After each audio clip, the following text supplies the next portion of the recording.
Hey guys, welcome back to Auto Repair, guys. Our mission here at the garage is to save you guys as much money as we can. That's why we make these absolutely free videos, guys. Let's go ahead and start on it now.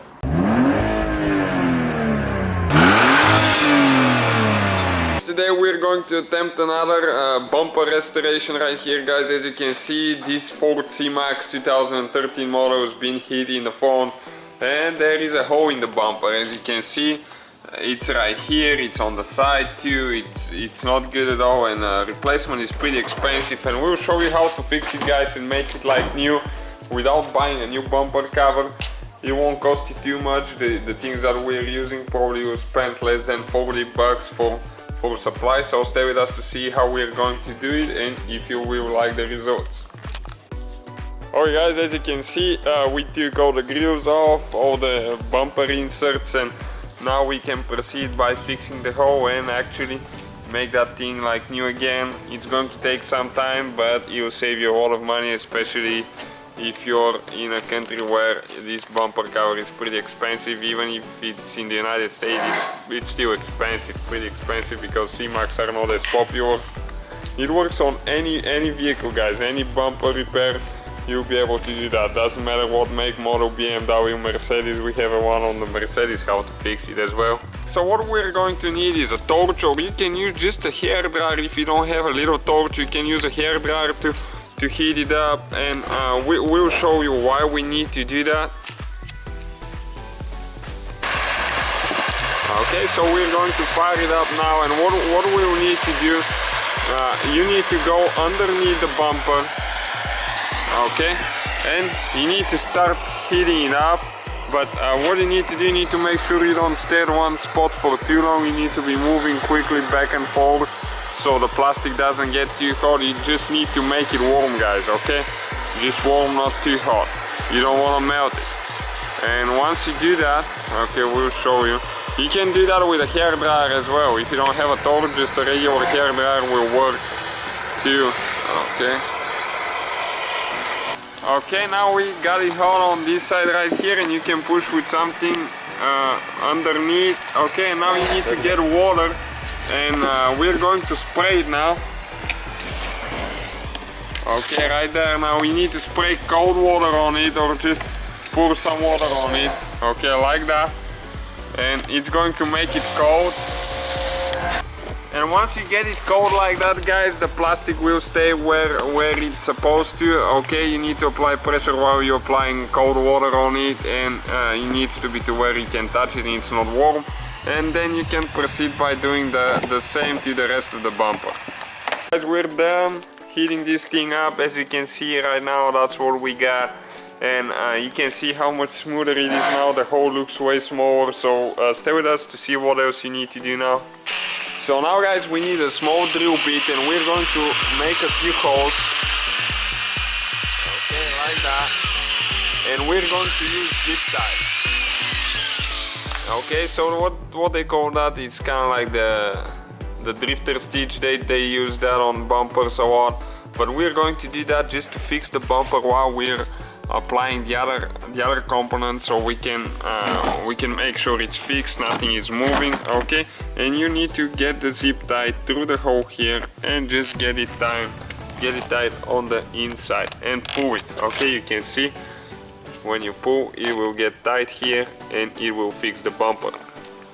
Okay guys, that's what it looks like right now. As you can see, we put all the stitching now. What we need to do now, we need to get a little bit bigger drill bit like that, and we need to make a few holes around the damaged area, as you can see right here. Okay, just go like that. Okay. And last two holes, guys, and as you can see, you need to have holes around the whole damaged area right here. That way the epoxy that we're going to apply will get in the holes, and it will hold really strong, and it will not crack from vibrations, because the plastic tends to vibrate and it's very flexible. Next thing, we need to get some sandpaper, like 80 or 100, and you need to sand the bumper. What you need to do, guys, you need to get one sandpaper, 150, 100, something like that, and you need to You just need to send the area that we're going to repair, okay, and you go outside of it as well. You probably go about an inch and a half to 2 inches out of the area that we're repairing. Okay, you need to make sure that everything is sanded. And you need to sand the inside of the bumper cover as well. Then you need to get acetone, okay, and we need to clean the area that we're going to fix. Need to make sure that there is no dirt, dust, sanding material, anything. It needs to be perfectly clean before we can proceed, and it needs to be dry before we apply the compound. Okay, clean the front as well. Now we need to get tape and just cover the big holes with that tape, because we'll be applying the epoxy on the inside of the bumper first. So cover all big holes like that with tape. We'll be removing it later. Alright guys, now you can get something like that from the lumber yard. That's for drywall repair, or we can use quart, okay, and we're going to just apply a few of those on the inside, okay, around the damaged area, and that way when we mix the epoxy, it's going to make it really strong. We're going to do a few layers, that way it will not crack, and it will be even stronger than original bumper. Okay, that's epoxy we're using, guys. You can get this one pretty inexpensive, especially Harbor Freight tools, they sell this one. Okay, and you need to apply an equal amount of both compounds. Okay, we applied both, and now what we need to do, we need to mix it pretty good, and depending on which one you get, one is fast setting, this one is you have about 2-3 minutes to mess with it before it gets pretty hard. Okay, just mix it good. Now it's going to change color. When you mix it, you get whitish instead of being clear. And after that you need to start applying epoxy. Okay, you need to make sure that you apply it pretty good.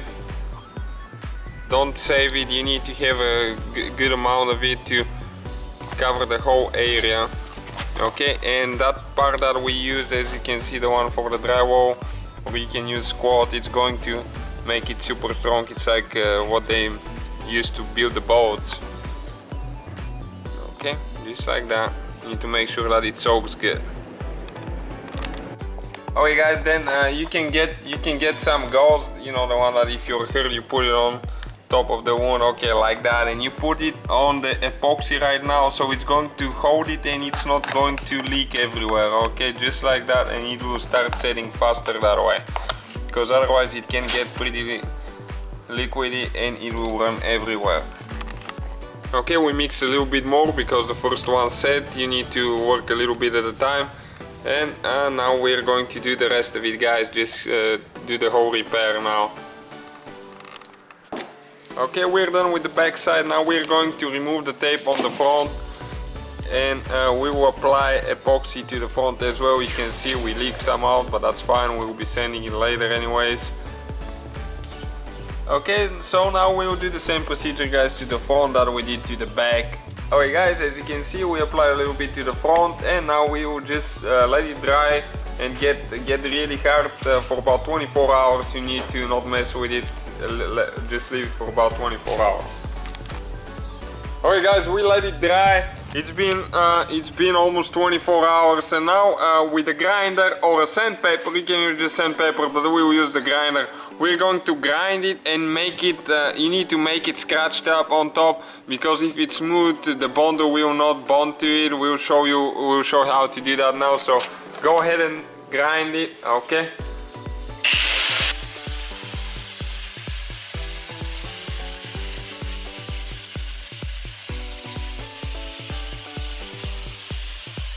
Alright guys, that's what it should look like, and now we need to clean it with acetone again, and we'll be using Bondo glass, or you can get it from any parts store, Walmart, Bondo glass like that for repairing cars, boats, you can see. And it comes with the hardener, so stay with us to see, but first we need to clean it and make sure it's dry before we apply it. So you need to make sure you mix it good when you open it, okay, like that. And you need to be out of the sun, guys. Don't stay in the sun, because that hardener will activate really quick and you won't have almost any time to work with it.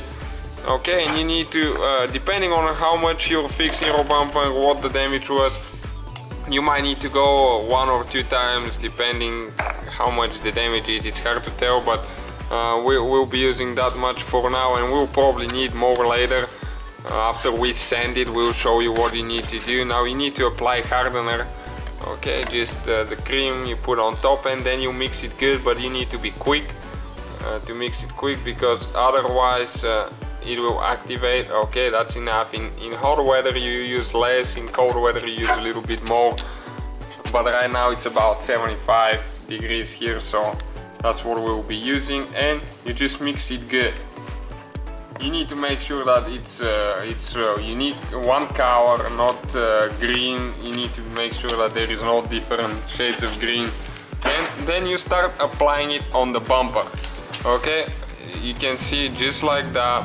And this one is pretty rough, but we will sand it, it will get really smooth, and after that we will see what damage is, if it needs more or not. And at the end we'll be using the really fine Bondo on top.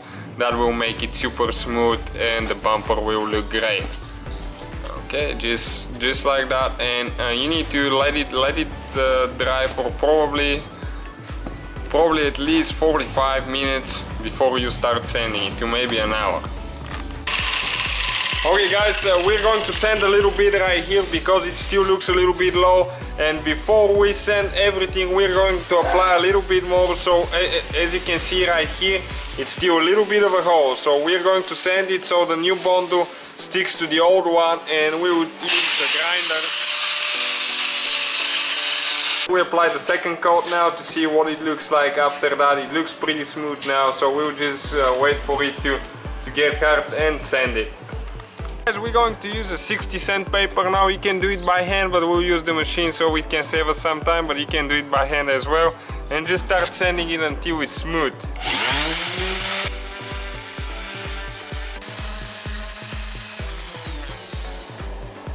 It should look something like that. You can see how smooth it's getting, but that's just the rough Bondo right now. We're going to apply a smooth layer that will make it look super nice and smooth, but this one is really strong, that glass Bondo. It's the one they use for the boats, and it's a good foundation. It makes it super strong. Now we need to clean it with acetone again so we can apply the smooth Bondo on top of it. And there are so many different ones on the market. The cheapest one is that one right there. It's made by Bondo Professional. There is a cheaper one than that, but the gold one is pretty easy to work with. But we'll be using, we have a 3M that we buy a gallon because we use it a lot at the shop. So stay with us to see how we're going to mix it and apply it now. That's the 3M one that we're using, white laid filler, and this one works super nice.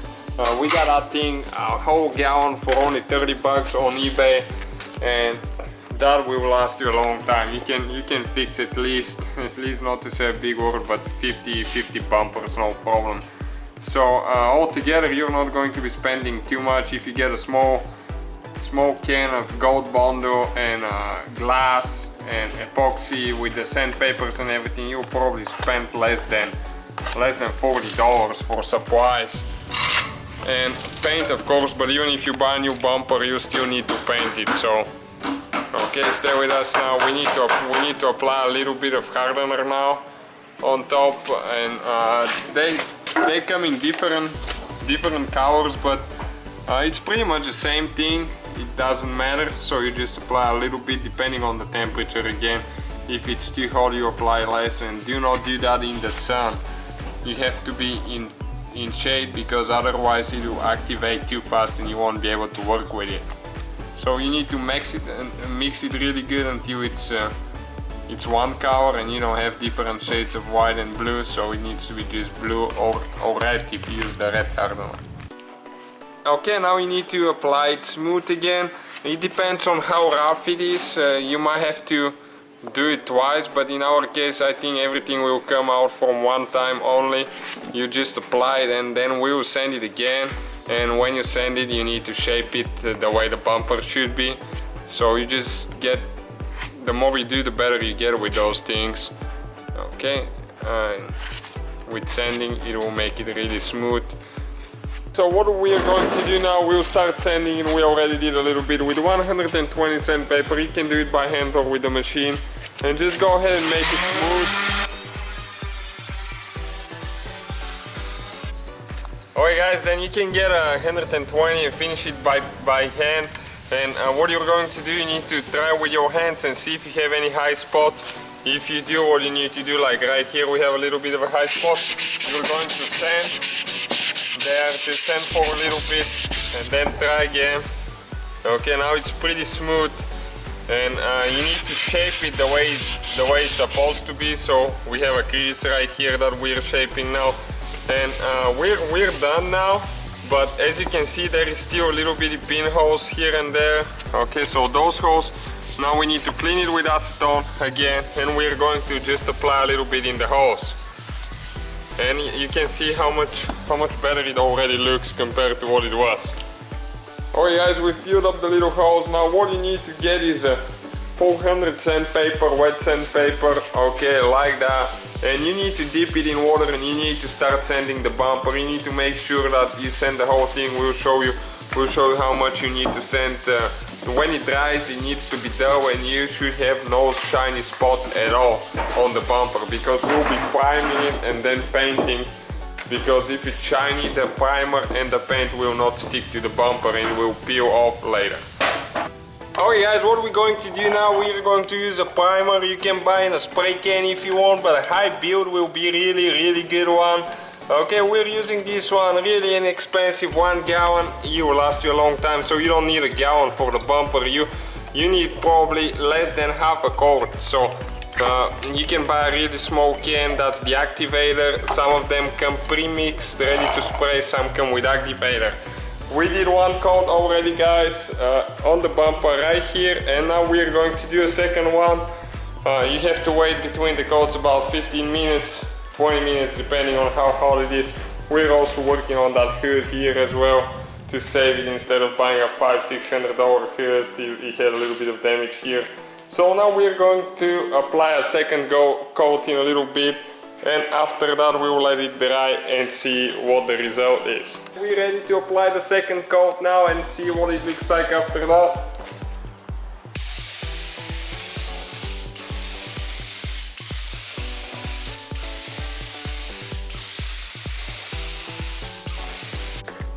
Alright guys, so what we're going to do now, we're going to get a 220 sandpaper, and we're going to dip it in water and we're going to sand the primer. Okay, you don't need to sand it all the way off, but that way you'll make it really smooth. If you have high-low spots, you'll be able to get them, but you need to use a balk. You can actually even use a wood balk if you don't have any special balk. But even if you need to buy one, it's like $4, not very expensive, and you can reuse it for a long time. And we'll show you how much we need to sand. You'll see we'll start getting low and high spots here and there, as you can see, like right here. Now that's the bond showing. Okay, let me show you, which means that was a high spot there and we have a low spot around it. So it makes it really smooth. And after that we're going to prime it one more time and we'll just paint it. Okay guys, here is the bumper. We painted it today. You can see we put it back together. Okay, and if you paint that cover, just you need to get about enough paint for 4 coats. Okay, for this bumper you need a little bit over half a coat, and you can see we painted it, and where we fixed it, how good looking it is now. Okay, right here, as you can see, you cannot even tell where the damage is. We have all the trim parts, and inside the bumper you can still see, okay, right here, where the Bondu and the fiberglass is right there, but nothing on the outside. Nobody will be able to tell what's inside the bumper. And you can see we just saved $400–500 guys. You cannot even tell that it's been repaired. Look how clean it is, how good looking. You cannot tell where the crack was. The whole hole right here that was in the bumper. So guys, hopefully the video was helpful. If you have any questions, don't hesitate to let us know. Now check out our YouTube channels guys. We have more than 19,000 free repair videos that can save you thousands of dollars in future repairs. That's why we make these absolutely free videos. Hopefully the video will be helpful. Thank you for watching. See you guys next time.